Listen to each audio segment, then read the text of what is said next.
Good evening, everyone, and welcome to a regular Willits City Council meeting. We do not have our camera going tonight, but we have this. This is going to be recording. So the video, which we normally have, is not going to be happening tonight. Okay?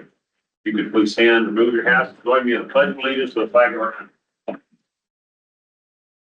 Pledge allegiance to the flag of the United States of America and to the republic for which it stands, one nation, under God, indivisible, with liberty and justice for all. So what's taking the picture? Yeah, where's that camera? This is called, Things got. yeah, it's called the owl. It's heard.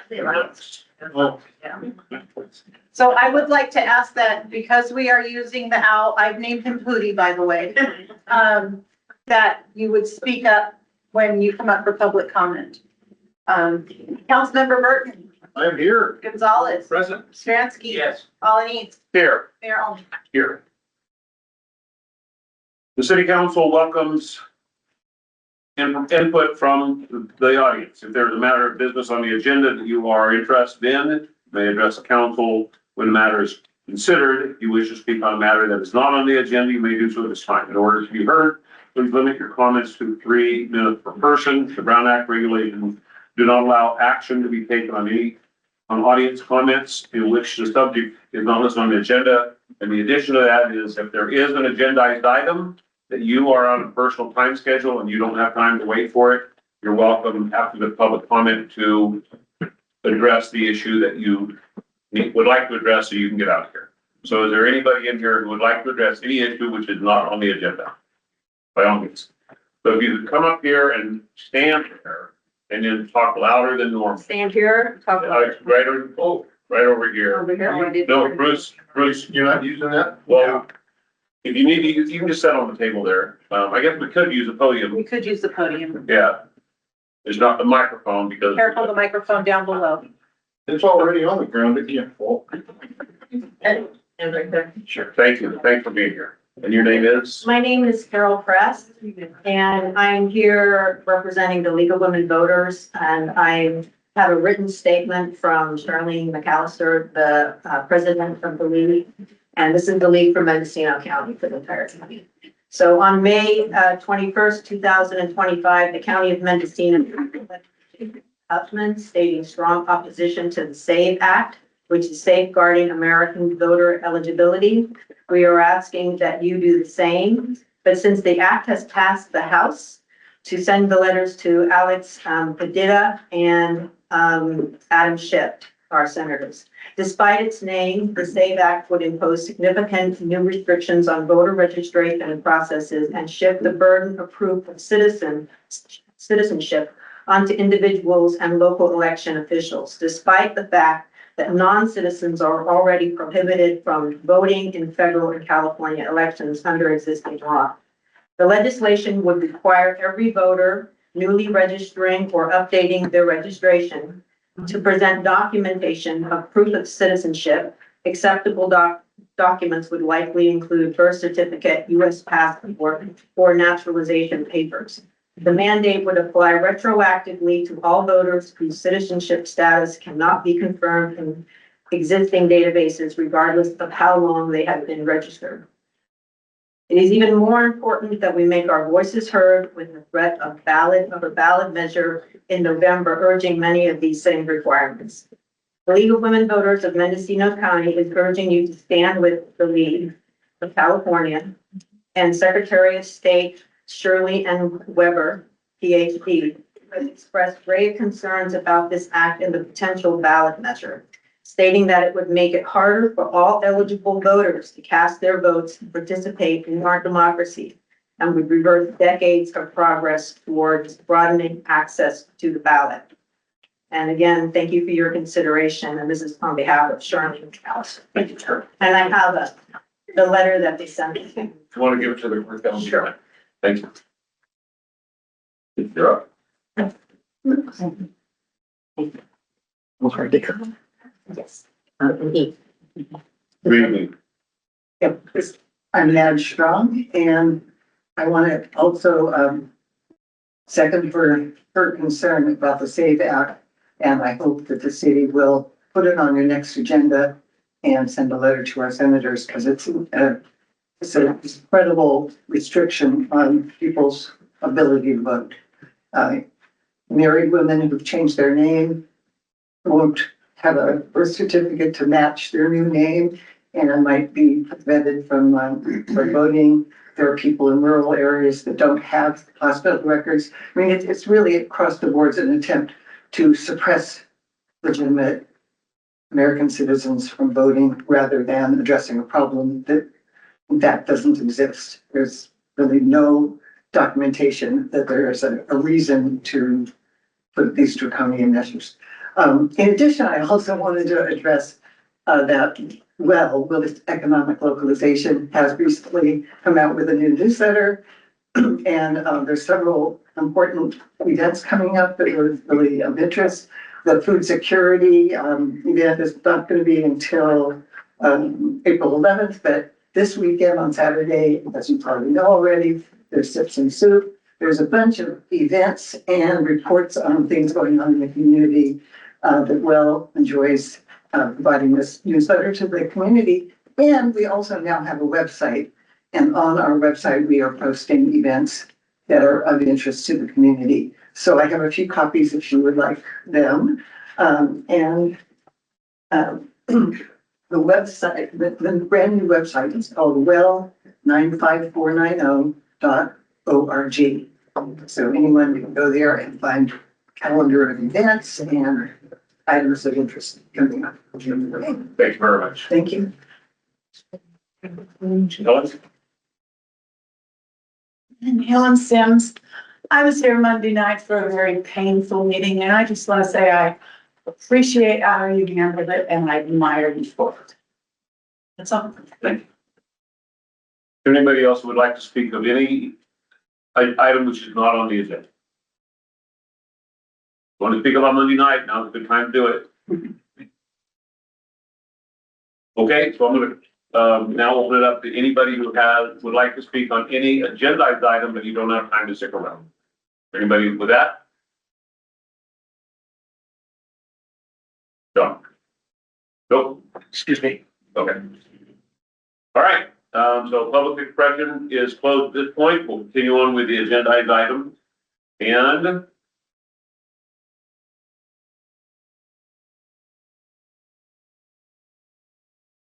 we have a proclamation.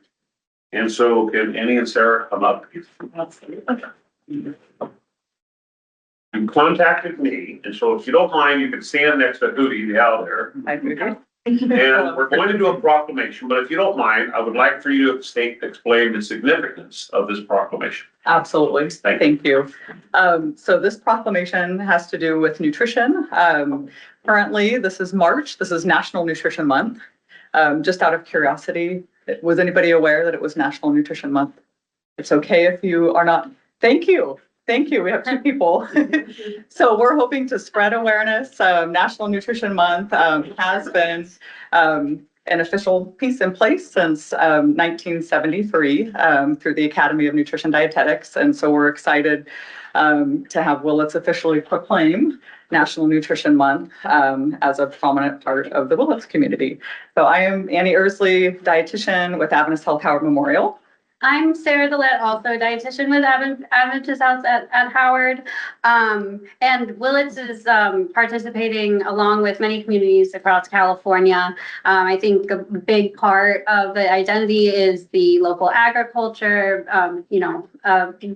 It really does make a difference in the health of the community. And on behalf of not just the citizens of Willits, but the entire, citizenry of California and nationwide, you are taking part in a big step to further, health and wellness for yourself and others.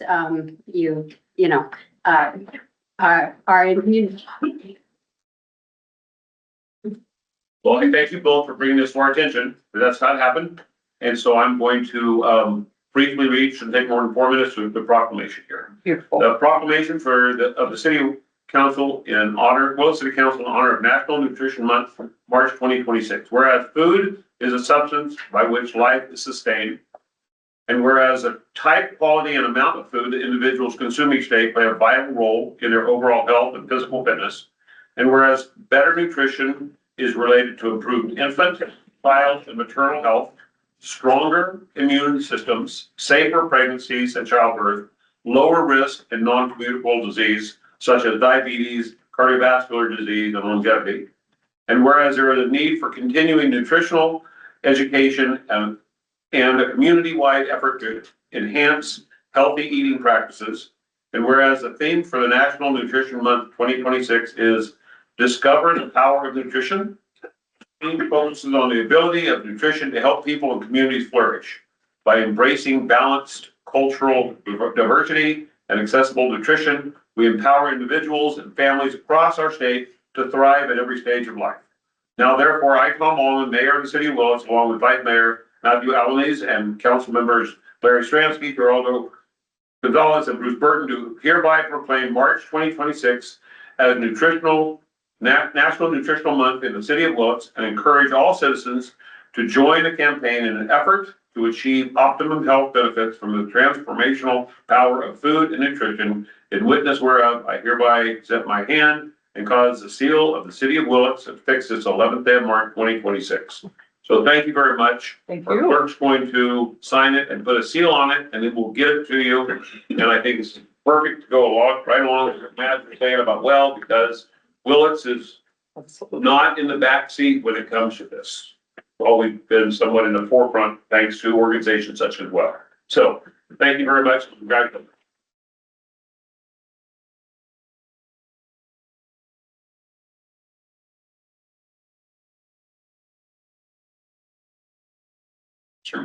Moving on, we're going to have the enactment of an ordinance. We're going to have a discussion and request the adoption of amendment to Willits City Code Title 17 zoning, adding chapter 17.89 entertainment zone to establish regulations for entertainment zones. Presenting staff, Hunter Stack, city planner, and I'm going to open up the hearing at this point for this. It should be the final reading of this. It is? Yes. Okay.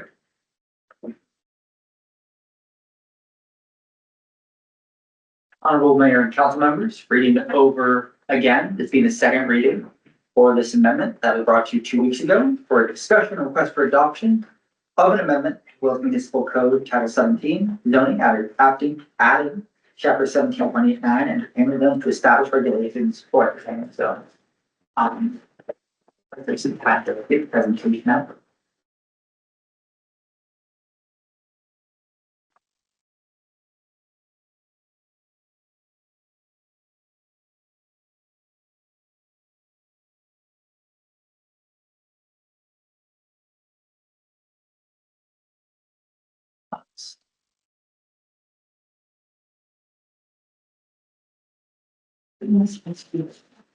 Yeah, this is.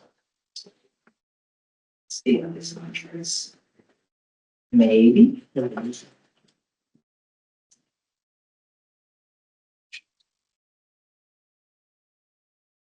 Connor, is this the same presentation? It's the same exact presentation as last time, that I can go over for the council and the public now. If you could quickly go over, because we went over the whole thing, Yes. 2 weeks ago, then we'll open it up for public opinion. So in general, the entertainment zones allow for a framework. This ordinance in particular to be created to allow entertainment zones to be created by resolution.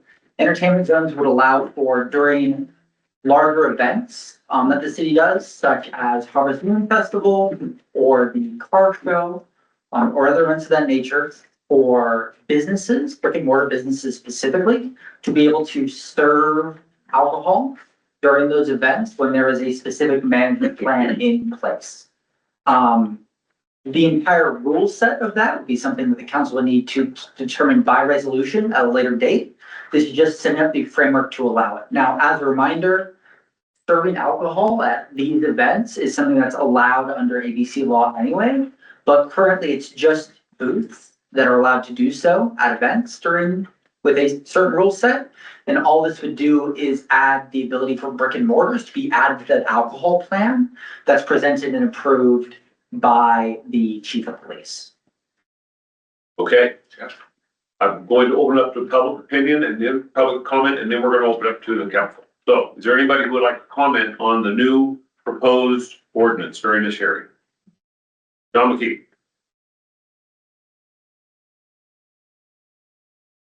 Yeah, John McKee. I recently spoke to a former member of the former Shifters Car Club. And he didn't believe that gasoline and alcohol should be mixed. And I agree with that, that it wouldn't look good if something happened with somebody driving out a collectible car. Prior to the event was over under the influence or something like that. So maybe the 4th of July event, Halloween event, okay, but not around cars. Okay, so let me just explain to you the way I understand it, and Connor can correct me if I'm wrong. But right now, let's say a service organization like Rotary, Lions, Elk, somebody sets up a booth here during the Shifters Car Show. They are currently, they're legally allowed, if they have a ABC permit, a one-day permit, they can currently sell beer, and people can buy the beer, and they can walk down the sidewalk with that beer. What this is doing is allowing our businesses, such as some of the restaurants along Main Street, to basically compete with service organizations in selling beer. But it is allowable in a certain way. This was started during the pandemic.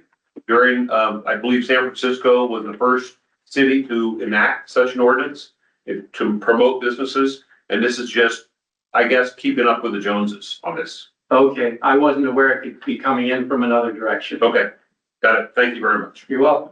I can provide some clarification that currently it's not just for service organization like Lions Club, it's typically who has done it. But if a private booth wanted to come in and get an ABC thing approved, like a brewery or something of that nature, currently they could Okay, come in got and it. booth and do. Okay, is there anybody else who would like to comment at the public hearing? Okay, and I missed, is there anybody who would like to comment on National Nutrition Month? I apologize for missing that public comment there. None? All right, to the council. I'm closing public comment now, to the council. Larry. I want to know who's gonna pay for any cost that this entertainment is gonna have on the community or on the council. Is it gonna cost any money to anybody? Go ahead and go to Any cost of the management plans would be on whatever organization is throwing the event. And that's currently how that functions with the setup and put away and any sort of management and any sort of security that's already in place for events are all responsible by whoever throws the event. So any management plan that would be put into place with the entertainment zone would also be the responsibility of the individuals throwing the event. Now, any requirements of that in terms of additional security or anything of that nature would be something that would need to be approved by the chief of police as well at the end of the day. I think something that came up last discussion with the question from council is if he felt comfortable, if it's too much, or if there's gonna be cost, or if the city is unable to do it, if he felt comfortable saying no, to which the answer was Yes. No to yes. yes. Sorry, I apologize for the confusion there. So Connor, I want to make sure, this does not mean someone can show up with a six-pack of Budweiser and walk on the sidewalk and drink. No, This means that, as other cities have done, you might have a special cup, a color of maybe, I've seen one city where the Chamber of Commerce sells a color cup for each year. And if your alcohol is in that cup, then you're in compliance with the entertainment zone. that's a good example. There could also be an area within an entertainment zone where just folks 21 and over can enter. That includes some places that serve alcohol and some booze there. For beer garden. The rule sets can appear in a lot of different ways, and that's what would be presented to council by resolution. Okay, Next. Bruce? Oh, I just think it's a little ironic after we pass a resolution for healthy lifestyle. Last one of the day is help. Jerry? You know, Connor, I support this. And I think what I envisioned would be if a local business wanted to, I guess, piggyback on one of our events and maybe serve wine or sell wine and beer and do maybe a cheese or whatever they want to do, or that it would augment their business and have a way of kind of promoting the community versus some music event wants to come in and say, they tell the chief, we're gonna have 800 people descend on your entertainment zone, in which case he would say, I think we're gonna need some security and some other issues, and that would, and that's how I envision this working. Is that how you?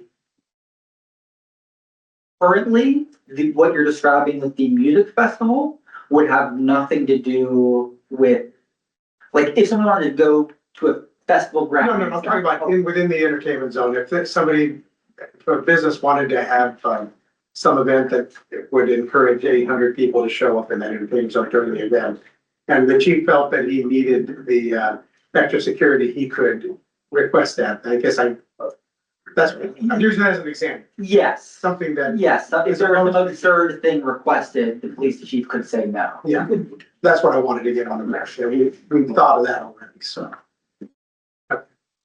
Okay, anything? I'm Larry. So who is the person that is putting this on is responsible for any of the damage that happens, if there's any damage that happens? Because this is during the typical events, they're required to keep the same insurance or any additionally increased insurance that alcohol would bring anyways. So that would be unchanged with any event that currently serves alcohol and with the policies the city currently uses.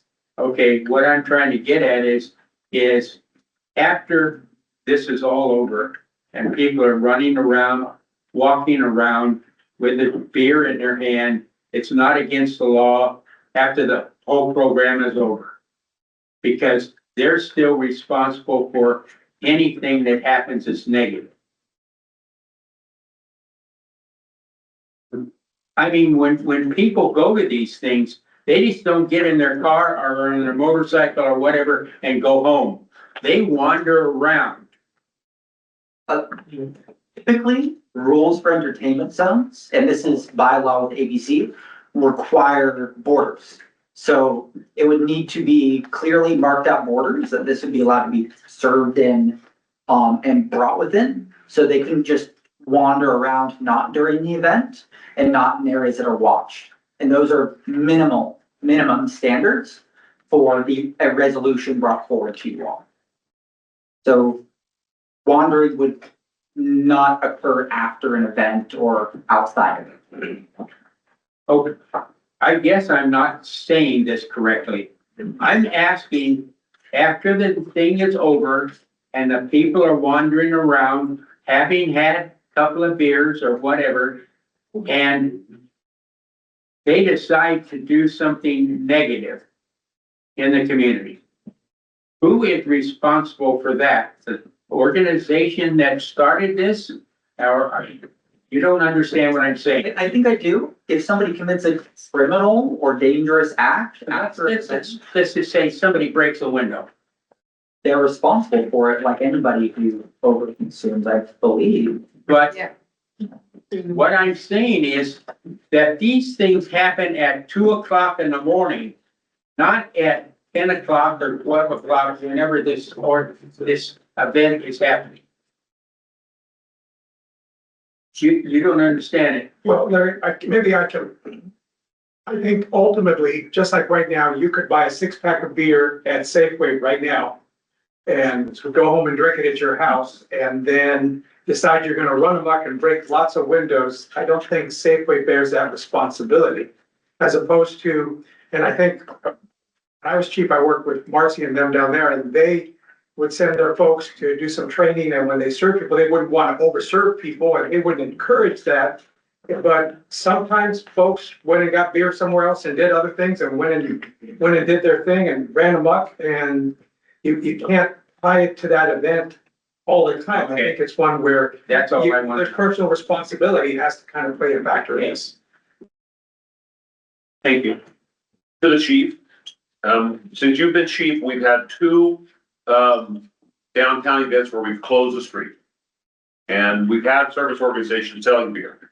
I didn't tell you I was gonna ask you a question. Can you tell me if there were any issues during those events that, involved someone being intoxicated and creating an issue? Out the top of my head, I can't give you an exact answer on that, but I would suspect that there were.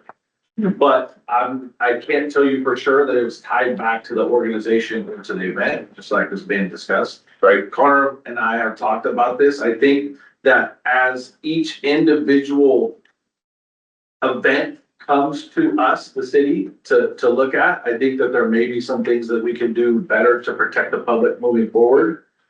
But each one will be judged individually as it comes to the city and then it comes to you guys, is my understanding. And the regular laws such as being drunk in public will still be enforced? Correct. People arrested? Okay. Correct. All right. Any more questions for Connor? I just wanted to reconfirm that as a public hearing here, that this is merely passing an ordinance and that a lot of the details that people are concerned about would fall into a discussion that we're gonna have in the future about the management plans themselves, correct? Because this is, as you described last time, just part 1 of 3, so that we can get the ordinance done, just to make it legal. But I think a lot of people's concerns, we're gonna have more questions, I feel, the next step when we actually get to the management plans and how those are going to look and what those limitations are gonna be, time, hour, and everything else. Could you maybe? Yes, as a reminder on the next step is, because this will take a month to go into effect. Right. My plan is the next month is to go and talk with every single business that borders the probable entertainment zones that have been asked for in the past, and see how they want to use it. What sort of events they'd be involved in, and then form a set of rules and regulations, with the help of the chief and police, with how it's gonna actually be used, because at the end of the day, if there's a disconnect between what these businesses want and what's possible to happen with events, then, there's no reason for it. So making sure there's a line so that they can be used and profitable and safe is definitely a more difficult next step. Thank you, sir. And I guess I'm kind of an open question to both Connor and the chief, that in my understanding, my experience, that in dealing with alcohol, whether it be a service group or whether it be a business, if there are any issues that arise, then the police department or even private individuals can lodge a complaint with ABC. So if a certain, it's incumbent on the nonprofits that go through these permits, it's incumbent on the businesses to watch what they're doing, because ABC can come back and say, no more. Whether it's the police department filing those complaints or whether it's the public saying, hey, every time the Shriners throw an event, and they get alcohol permits, they're totally getting out of control. I would assume that the ABC would basically, alcohol beverage control would basically put a stop to it. Something that we have currently, there's a few rules that no matter what the next rule set is, there's a couple of base rules in the skeleton that's before you today. And those include if there's ever any public danger or problem or break in the management plan, the city has the ability to shut the full event down. So if something becomes an issue or out of control and the event managers don't self-control and have that in place, the event will be shut down. Okay, any more questions? Yes, Bruce. Yeah, I guess I'd finally like to ask to hear from the chamber. I assume that these are just more kind of emanated from the chamber and the representing the local businesses in the community, but I would like to hear what the chambers, if they care to address it. Who wants to represent the chamber? Well, I'll try to answer any questions. I'm the one that brought it up. It is exactly like Connor says, it's designed. I'm sorry, you have to state your name and. Oh, I'm sorry. I'm John Vosnick, Chamber of Commerce. It is like Connor said, is designed to increase the commerce in town. You know, it's not like when we put an event on, we can get an ABC license like suggested. This is strictly designed to help increase businesses that already serve alcohol to take the opportunity to serve during events. And they have to come to you prior to that with their management plan and get that approved before that ever happens. So there'll be a very strict outline guideline for every business that wants to partake in this to participate.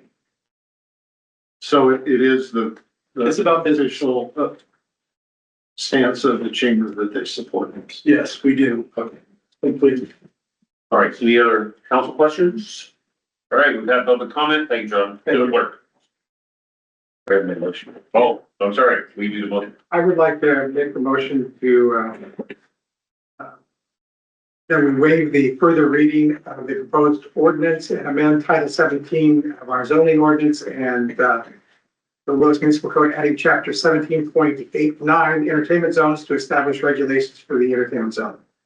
Second the motion. All right, we have a motion to second. Council, we've had 2 hearings on this. Can I assume that we don't have to address this again unless an application comes in front of us? That's correct. Okay, to the clerk.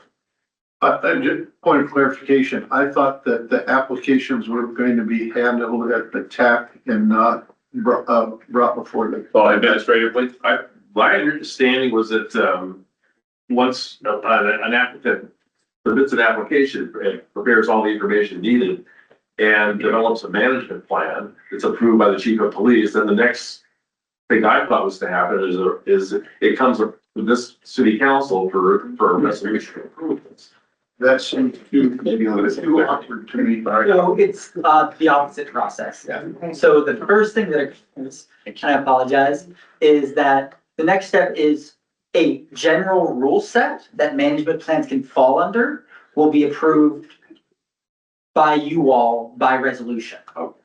Then so right now we're like entertainment zones can happen. Next, it's bringing forward a resolution where the rules are set. And next, administratively for events, an application comes in that can be administratively approved by the city.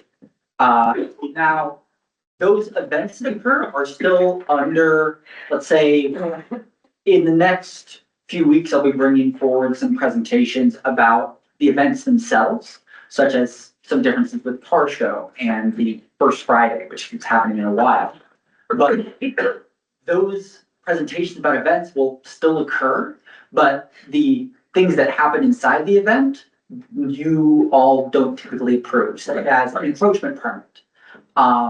The management plan for alcohol there within would be another process that happens in the background of events that's set with the rules that you all have decided upon by resolution.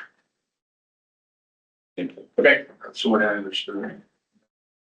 Okay, we have a motion and a second. Councilmember Burton. yes. Gonzalez. Yes. Stransky. No. Alaniz. Yes. Almond. Aye.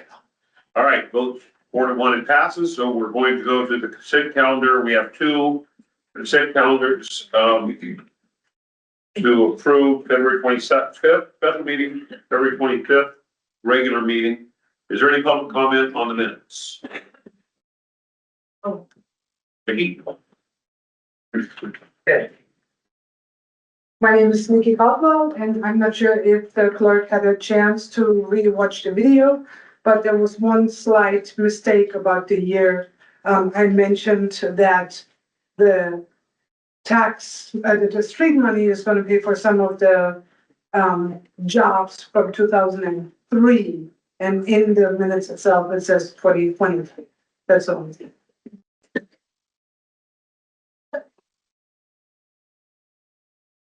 I know, right?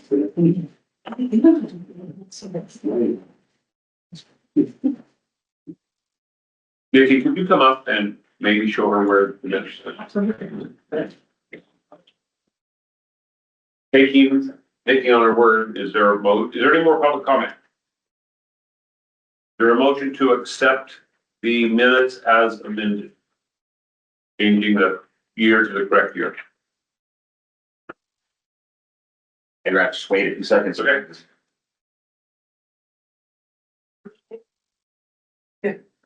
That's why. That's true. And it's not supposed to say 2023, it's supposed to say what? 2000 or 2003. Uh-huh. Okay, I would like to make a motion that we approve the consent calendar as amended. Okay, I'll second. we have a motion and a second, and we've had public comment to the clerk.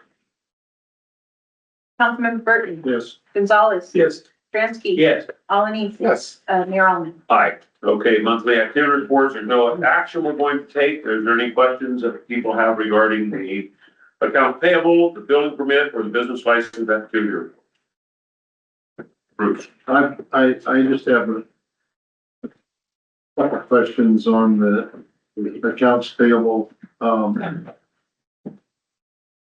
Manny, if you happen to know these, essential fleet services, it's vehicle maintenance, it's 41,973.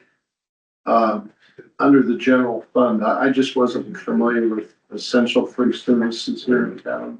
They are, Joe, what's Joe's last name? Joe, the net Rigo. Rigo. They have commercial fleet services and we use them for some of our trucks and, automotive repairs. That's really good. Does it say which vehicles for? I believe this one was the Prius. Yeah, the Prius It was was the, $3,360.45. Oh, that was the Prius. that wasn't the Prius, that was the, one of the trucks from Water. That was in need, had a lot of, But it was charged against the general. it wasn't supposed to, it was supposed to go, it's supposed to. Okay, so 646.33 was for the Prius, and then the 2007 14 was for water. Okay. So it's delineated in the accounts payable. 41,923. It's a total of 3,360.45. Yeah. And then, so 2,714 of it went to water for the truck associated with that repair, and the 646.33 was for the Prius. Okay, so then 976 wastewater rent leased. Kirk rental for 49.49. Go page. Well, all I know is check number Page 3. 976. It was for annual for rental of piece of equipment, was that for, the fields when we did, what was that for? Her rentals, it could have been for dump truck. I'd have to see that. Oh, it might be the dump truck, that's For right. the sludge, annual sludge solids application, For the sludge removal, we have to rent a bigger truck to haul it out, yeah. or it could be for the pump we rented during the flood stage when we were having those huge storms that keep up with the flow to the wastewater plant. Doesn't designate anything on there. It doesn't designate anything on this paper. Okay. It is related to wastewater. There are a couple of charges for various projects. There was a dump truck that was rented out and there was a pump, so it could be one of those. We'd have to look into it. Okay, and then there was a contract to Petrushka.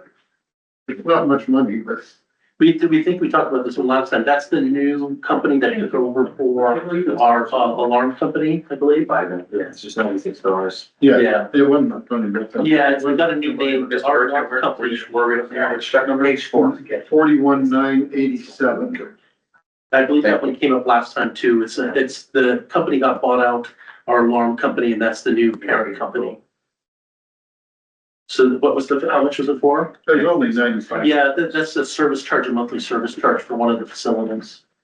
And then 41,995, it was listed as onboarding for Jennifer Bott.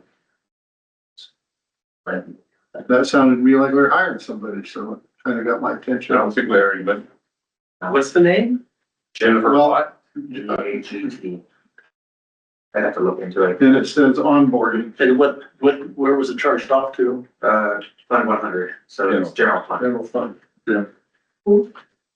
I don't know what that is. I don't recognize the name at all. I have to look at it. Okay, well, that's disturbing. Chief, you have an intern. Jessica. Oh, not Jennifer, okay. Great, thank you. This is a 93,005. It's a contract, I believe it's with the general fund. Parker Lucas. $750. See it, what page you on? I, 93,005 is the check. or maybe it's 43, I can't read my own writing. 4300. That's all. It's not 43 either. It's not 43? No, check stop at 42. Look real quick and Jennifer Lodge's, one of those, printer mitts. Somebody got fingerprinted. Oh, so you got fingerprinted, that's, okay. So it might have been that. It might have been confirmed to be fingerprinted. No? Oh, Mr. Burton, what was the name of the vendor that you're referring to? Parker, well, again, my writing, Parker Lucas and Associates, It's on page 6. was it 50? 4200. 42005. Okay, It's Parker Lucas and Associates, is that the lawyer that we moved from? Yes. Okay, so let's just take it from you. I'm not certain which one that is then, either for $750, so we have to look at. Dig into it. okay. And then finally, it is 42031 dues to Reuters West. Thompson Reuters, that is, That's the publisher of the legal library that the city subscribes to, that I utilize. Okay. Is that an annual contract? It is. Thank you. all right, anybody else have any questions regarding the accounts payable, building permits, or business license? I had a question. It seems like we have a whole lot of new business licenses here, and that's an excellent sign for revenue. Is there a particular reason why we just have like so many and? Amber's been working on those, and so, yeah, so we've been working to clean up and clear up, back business licenses together. Okay, gotcha. Okay, thank you. All right. A lot of that is if somebody comes into town to do a contract, they have to get a city business license, even if they're here for one specific test. I get it. To the public, if somebody knocks on your door and wants to sell you gutters or something, you have every legal, and you live in the city of Willits, you have every legal right to ask them if they have a city business license. So if they don't, you can thank them and send them on their way. I do also, and, you know, I always thought it was a good idea to send a letter of welcome from the mayor to people that take out a business license in town. Yeah. I think it's a great idea.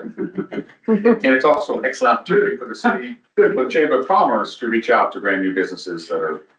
We have a letter in the business license. Oh, great. Of course.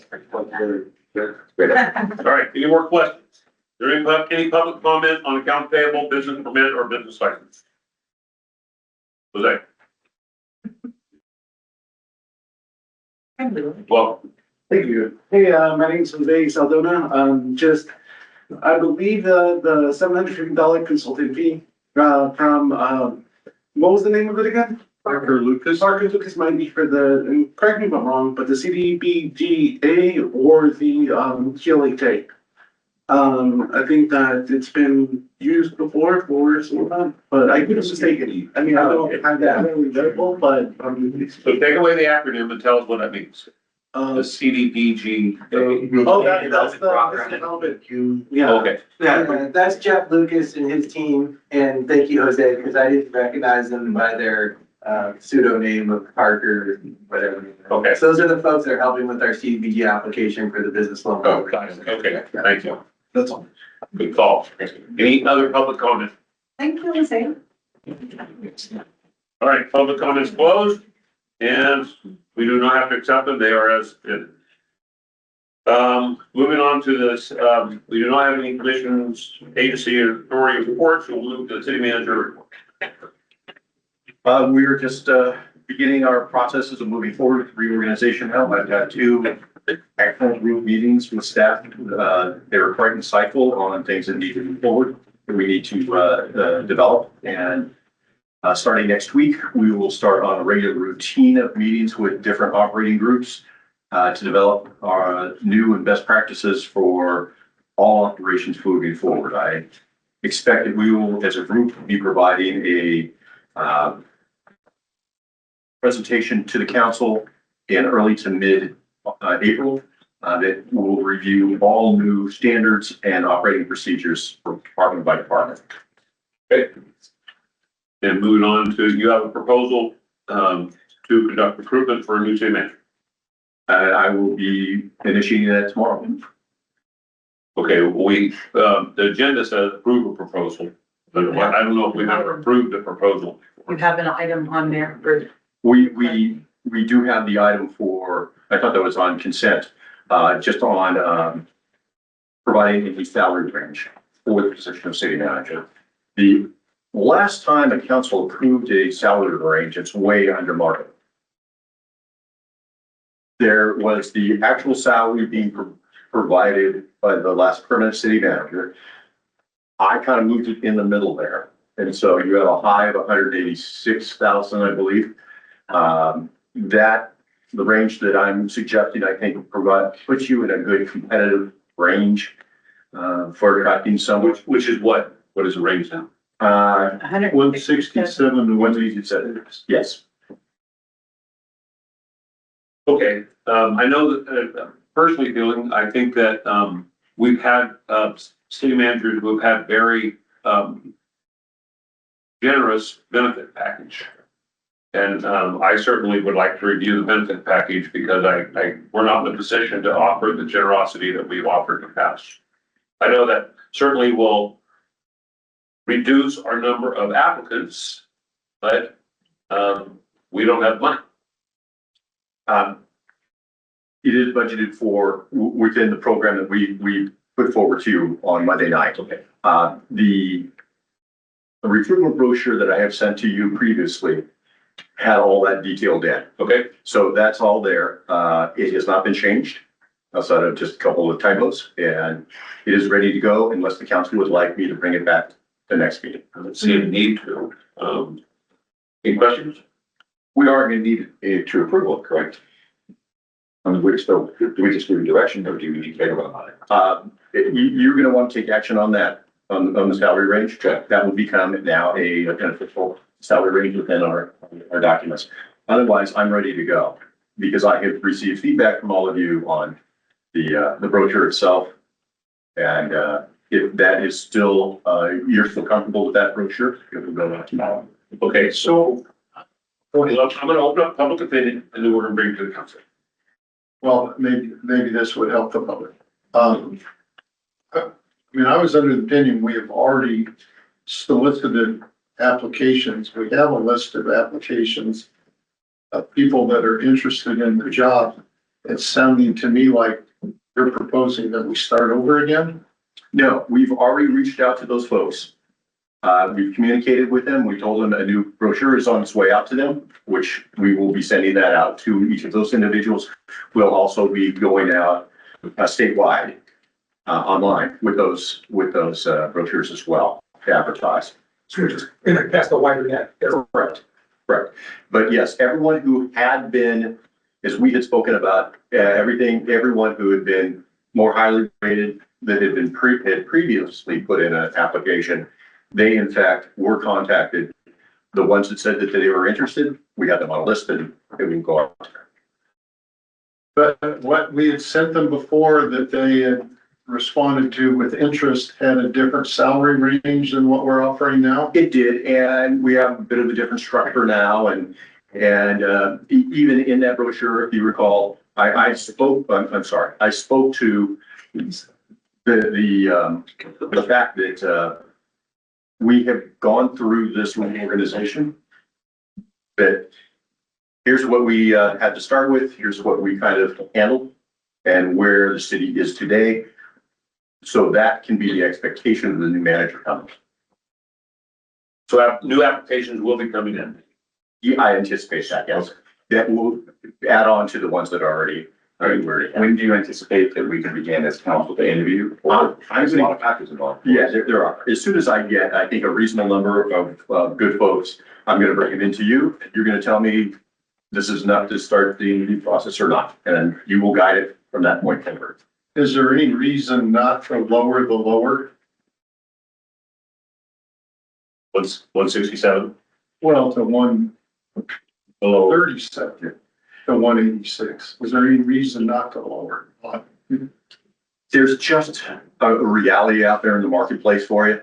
It was funny, just the other day, I got a brochure from Wairika. It's somewhat competitive to us out there. And it's kind of scary where the salaries are going. And this one is their bottom is 162, but their top is well over 200,000. So to say that this is a close match for us, competitive match, I think it's a reasonable statement. And that's just how things are going. I'm trying to mitigate and not throw a big high-end number up there and keep it down. And we'll have to see how that works in market, how much interest we can really get, especially because we got some challenges. And right now we have challenges. We can get through them, but we need to have a good, able-bodied person. We'll open up to public comment and then we'll come back to council. Nikki, come on up.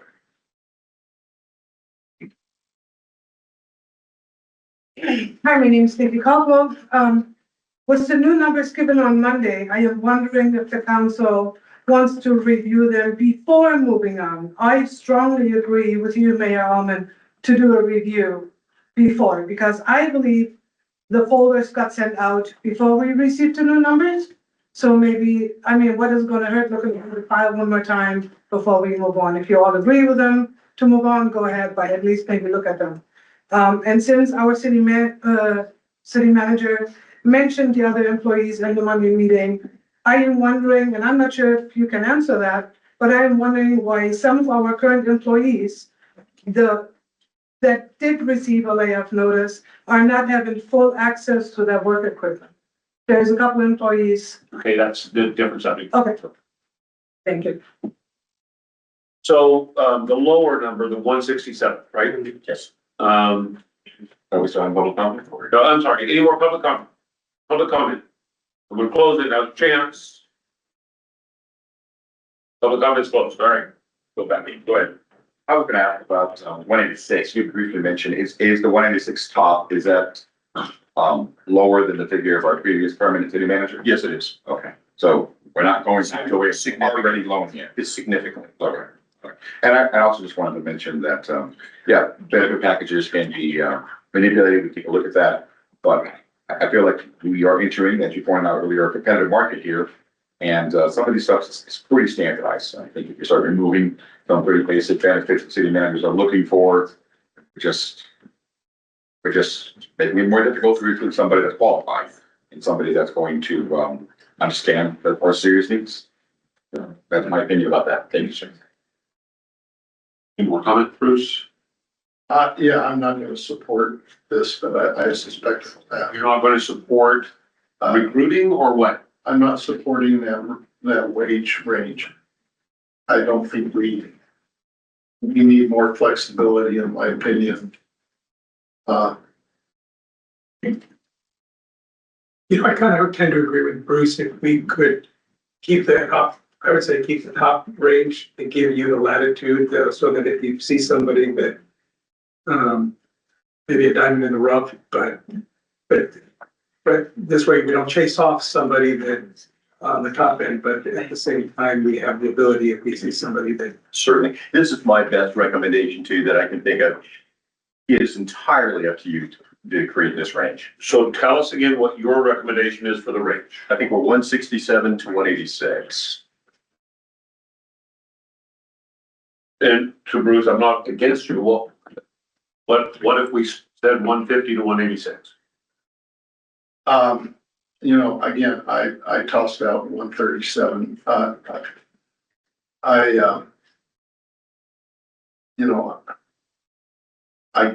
just, a lot of it's speculative, and, I'm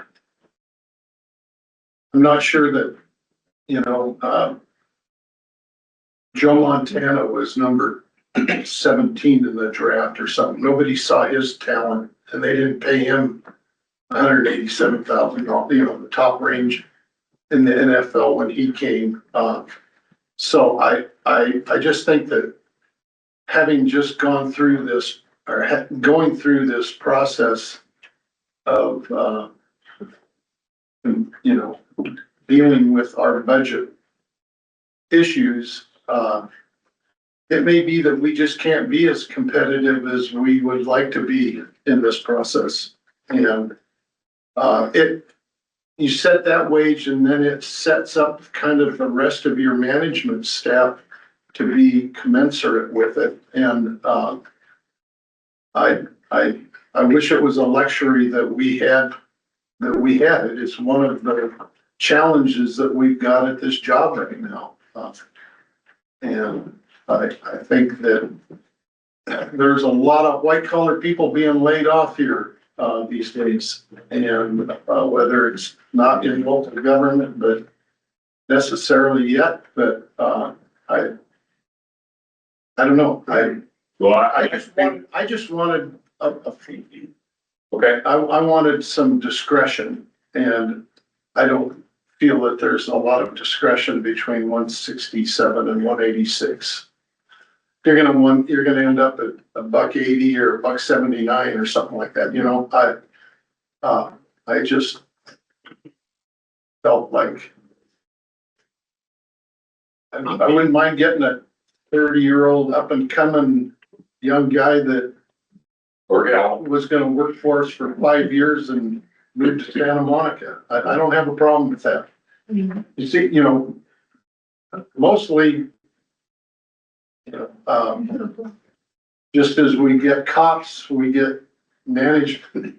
This is trying not to be too rude. You know, we get them at each end of their career. You know, you kind of in a community like this, you're looking at each end of their career, just like me. Now the timber is clarify. All right, so would anybody else like to make a motion? I'm looking for a motion. We need to. I'll make a motion that we set it at between 147 and the high number proposed. Between 147 and 186. That way Bob has that too. Okay, we have a motion. We have public opinion. Is there a second on the motion? I'll second it. Okay, we have a motion and a second. Next question. Sure. Yeah, are there any currently jobs tied to their job salaries for the employees that are tied to the city manager position? No. Not at all? No. Check. So I wanted to. Any more discussion or anything? Okay, we have a motion and a second to the question. Councilmember Burton. I was gonna vote no on that, Jerry, because I wanted it 137, but I think we might be able to get a 2-2 out of this and throw it in the mayor's lap, so I can. Gonzalez. Yes. Stransky. Yes. Polanese. Yes. Mayor Olney. Yes. You love that bet. All right, first of all, I tried. all right. We are going into department recommendation and action item, and I really appreciate everybody being here. We are not offended if you leave in the middle of a boring government meeting, I promise. Mr. Mayor, I'd like to respectfully disagree. This is exciting stuff. I've been waiting all day for this. This is the stuff that people live for. It's people's careers, people's livelihoods, their futures are resting on these very papers. Right. I'm not saying they're not important. I'm just saying they're not exciting. Okay. All right. So now we're gonna have, Connor back and we're gonna have a discussion and possible adoption of resolution approving conditional use permit application U2601 for an accessory caretaker union at an existing storage facility located at 325 Robert Drive, owned by Mr. Curtis Lyon, presenting staff, Connor Stack, city planner. Is Mr. Lyon here? All right. I make a motion. I'll second that motion. We're gonna have public opinion and Connor's presentation first. But we do have a motion in a second. I hadn't called for a motion. I didn't, you don't have. Okay, so we have a motion in a second. Connor, you're up. Great talk, Connor.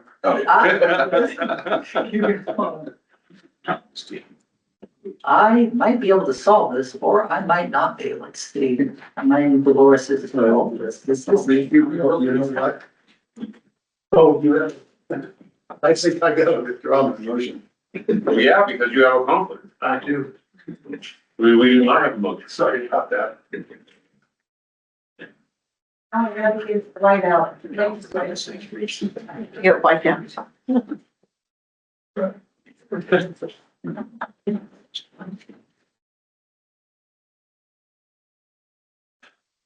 All those items.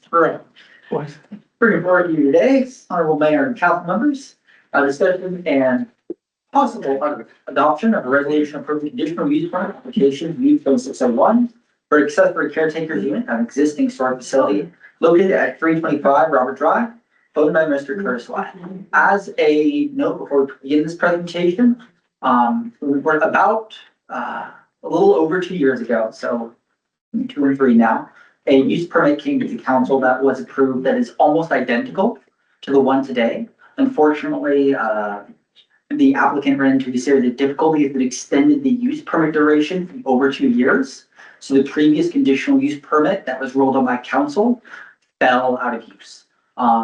Use permits approved by council have a 2-year margin. So because that 2-year margin was passed by the time the applicant came to us with building plans, this process was required to be gone through again. Was it this one? Yeah, no, so the type of unit was slightly different. Okay. However, the nature that is being approved today is unchanged.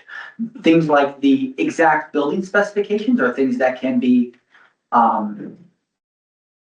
adjusted slightly to be approved, and this is not approval of the building for building permits or anything of that nature. This is just approving an accessory home on an industrial site for somebody to live in as accessory use to the site. Is there any reason we wouldn't approve this permit? Is there any conflicting city ordinance? No. All right, well, we'll call for, do a short presentation, we'll call for public comment, we're gonna have a vote. So just to give a vicinity map here on Robert and Blosser, showing where the single family residence is planned on being there. The site showing its heavy industrial nature and what it's surrounded by, just heavy industry all around it. The use permit, the exact use, conditions of approval are set so that this housing is required to be always caretaker housing. If this housing can be used for a caretaker, it can't be used if it's not approved as a use for the housing. Use permit showing that this is allowed in an industrial zone because it's a single family residence as an accessory to permitted use. That's why it needs to come in front of you as council. And that's what the condition of approval are set as, is accessory as security maintenance for the storage units at the location provided. And just specifying what the caretaker unit needs to be used for on that site and on that property. And showing a little bit in more detail rather than just an aerial view where the caretaker unit will be, as well as bathrooms in regard to the rest of the storage units and the property in general. Showing that again, giving some context with the industrial sites around it, and that there are no close by residents. This would be a residence with really none surrounding it for a good chunk of distance in the middle of industrial. Here are some of the conditions set to basically keep it as a caretaker unit. As specified, these are the conditions where whoever's living on site needs to be the caretaker of the industrial area. As well as basically this is being used for maintenance and security. There's some conditions set previously by fire and police about it being a maintenance and security there specifically. And staff's recommendation to approve it with these conditions set as a caretaking unit in general. So Thank you very much. Is there any public comment on this? Public comment going once, going twice. Public comment on this issue is closed. Council. Quick question, Connor. So just to get, if all of a sudden it was no longer a storage facility, then there could be a caretaker facility. Is that? From what I understand, it would need to be a caretaker facility specifically for whatever industrial process is going on. So if it were a similar industrial process where a caretaker and maintenance worker is still appropriate. So if all of a sudden it was they parked big rigs there as opposed to storage units that they could still have a caretaker there and therefore it could be sense. I'm not 100% sure, because it might conflict, as long as it conflicts with none of the conditions of approval and the use is almost identical, I don't see why that would be an issue. Correct. The main thing is that it remains subordinate and supportive of whatever industrial use is that's there. Mr. Mayor, I'd like to make a motion to adopt resolution approving conditional use permit U 2601, subject to the condition of approval. The motions are second. I'd like to second that We have a motion. motion and a second. More comment? To the court. Councilmember Gonzalez, Yes. Stransky. Yes. Alanis. Yes. Almond. Absolutely. A lot of government work on this. Congratulations. Thank you very much. Thank you for believing in Willits and investing your money. Thank you very much. All right, now we are moving on to item number B as in boy. Discussion and possible adopted resolution authorizing request. Bruce? He's outside. He's wandering. Oh, that was good. Sorry, Mayor. You're the wandering. All right, discussion of possible adoption of resolution authorizing request for proposal RFP to solicit design and cost proposals for the East Valley Bridge Replacement Project 2026-01 ERLS 508290680, presenting staff Walter, phone services and facility director Walter Hughes. Several years ago, an application was submitted to Caltrans for replacement of the East Valley Bridge. This has been after annual inspections by Caltrans designated a possible hazard because of its deterioration and poor condition. In August, on the August 2017 to 2025, City Council approved acceptance of funds. We came to the top of the list last year after several years for replacement funds. In order to keep the permit going and keep this process going, right now, the project actually got put in suspense. Every 6 months, we have to turn in some sort of fees. We have staff fees that are getting turned in. But the next part of the process is to solicit outside engineering firms to give us pricing, what it's going to cost to replace the bridge. We're not moving ahead with it, but what we're getting are proposals from engineering firms for design and replacement cost.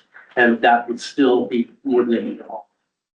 But we are just moving ahead with soliciting for ideas and pricing. So what is the cost to the city to move forward with this RFP? Basically some staff time and advertising, probably $200-300 in advertising that we have to normally do for any RFPs or bid. So the estimates in here where the city was going to pay $172,000 of our matching funds. That's not what this proposal. That's not what that is. That's for design funds. That would go towards that design. Okay. This is just for getting to that process to find out how much it's gonna be for these firms, what it's gonna cost them. Okay. Yeah, and then that's a whole separate process that would come to you. We would take that to you for approval of one of those firms if that was one. Yes. All right, so this is simply discussion, possible adoption of resolution authorizing request for proposal. Is there any public comment on this? Going once. Any questions from you guys? Hold on a second. Public comment once, twice. Public comments opposed to the council. Comment? I have a question for the city manager. Is what's being proposed here and fits into what we're looking at in the physical future here? Yes. I want to know. Thanks. Any other questions? You know, I have a question, I guess. I'm a little disenfranchised with kind of the three-step process of public construction and kind of the inherent conflict that's created by having an engineering firm design a project and then we send it out to bid and get a bid on it, and then it seems like not a week goes by after that the contractor says the engineering's at fault, the grade was set wrong, the thing was taken off of a topographic map that was printed in a pick your deal, but is there an option, and Gary, you might know this better than anybody up here. Is there an option for a design build project that you have one company that takes this thing from beginning to end and any design changes, modifications, Accept the responsibility. takes all responsibility out of that? Because this thing is just the way this thing is put together just doesn't work. So how does it not work? How it's put together? It's the beginning of the project. This is. I'm not, Walter, I'm not really taking issue with this thing of going out and asking some professionals what it's going to cost to build it. What I'm taking issue is that within this, I mean, the way I read this thing when I did it, I thought we were gonna commit $127,000 out of an 800 and some odd $1,000. I thought we were committed to making an $800,000 expenditure to get an RFP to do a design on this bridge. No, the RFP is basically free. We don't, I understand that. something is for the actual design that we would award eventually. This is just going to that point. Yeah, my concern is Future change orders. is that there is an inherent conflict between the engineering company that then doesn't take responsibility for its design. And it just puts the city, I mean, look what we've done just this year and we're doing right now. Yeah. A solar project, 2 or 3 change orders about that $250,000 a piece. I'm just trying to ask, is there another way to do a public works project that doesn't put us in this conundrum? Can I answer? I mean, some of it and stuff, I agree with you with the outside costs of the engineering firm. So we always strive to make sure before we bring a set of plans for approval, going out to bid, that they're as rock solid as possible. I have to say, yeah, the rail trail is a lot of problems with that, goes directly back to the original design. And I'm sorry, we had no more control over that. Understand?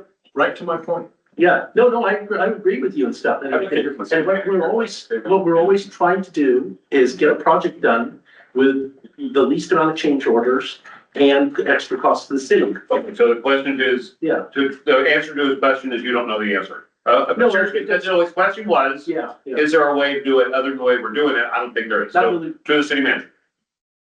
It's a broad question that deserves more than a 3-minute answer. And it would be a worthy issue for a small agenda item or for a workshop, because there are a number of different things that a city can do to help the process through. And you are at some disadvantages just because where we're at. And we don't have, at least within close range, an awful lot of services that we might ideally have in a larger metropolitan area. But there's more to it. I would be happy to give you, before I go, a good rundown of the council. Here's other things you can think of and look at. Design build can be an option. It's not a panacea. I've done both. But you can hear the pros and cons. Well, I remember building the bridge at the end of Railroad Avenue. Bridge nowhere. Bridge, yeah, the Jeff's Yard and a couple of roads. Anyway, I mean, that ended up being a 15-year, years and years and years, getting the permits from Fish and Game. And then it's just fraught with conflict and delay and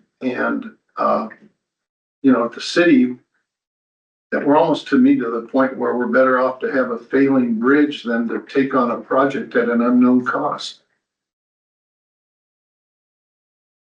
But I'm not opposed to finding out for free what somebody thinks it's gonna cost to replace it. Is that a motion? But I want to make sure that there is nothing in this motion that.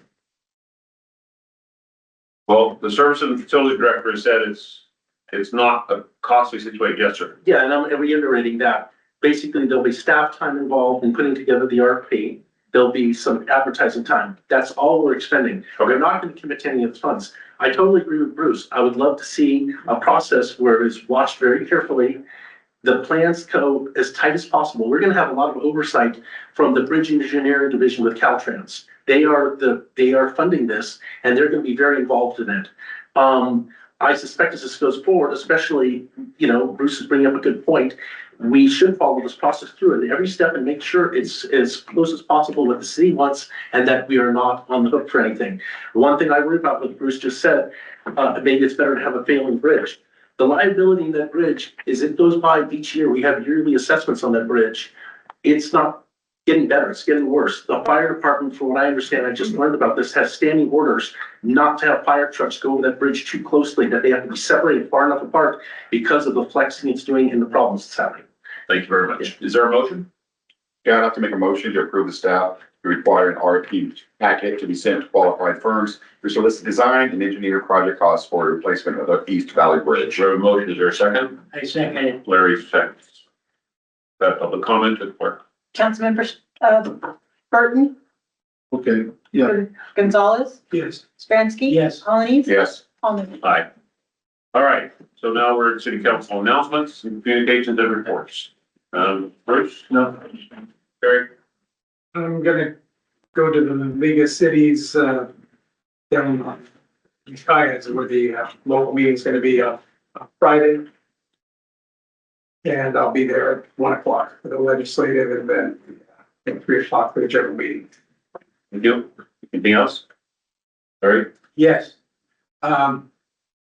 As a city, we're gonna have to do something about the e-bikes and the bikes that go down the sidewalk at a very high speed. And if you're coming out of a building, you're gonna get hit. And there's no way out of that because if you don't stop and look both ways, there are people that come out of here, come the full block, and we're in the first block, and you're just gonna get nailed. I mean, because they're going 25 or 30 miles an hour on some of these e-bikes or on these skateboards that are motorized, and there's no way they can stop them. And I don't know, the city's gonna have to do something about that.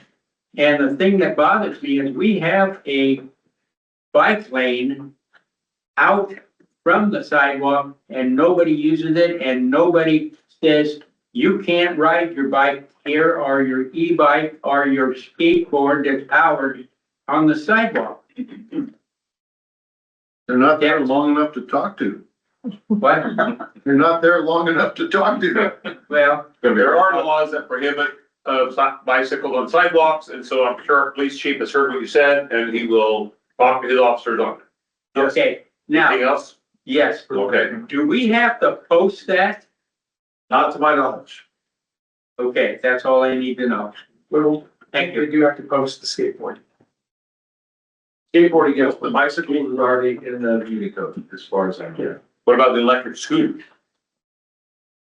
Great question. Just check on it, because there is a guy, he does quite fast. So, Since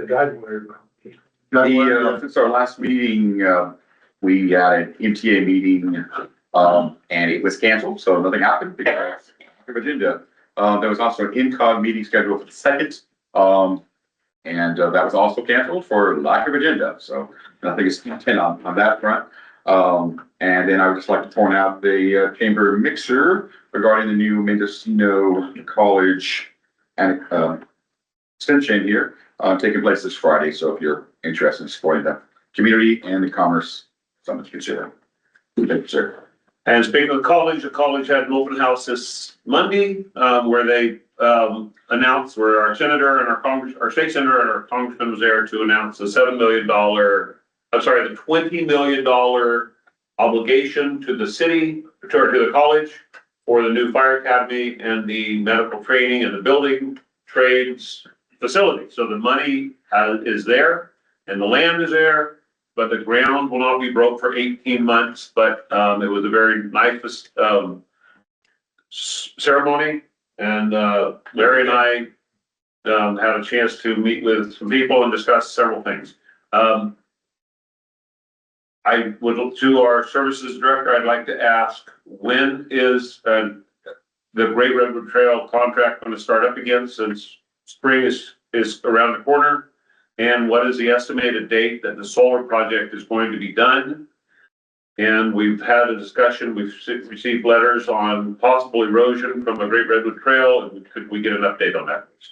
On the Great Redwood Trail, we're gonna be assessing right now with the rains and stuff, the weather's changed.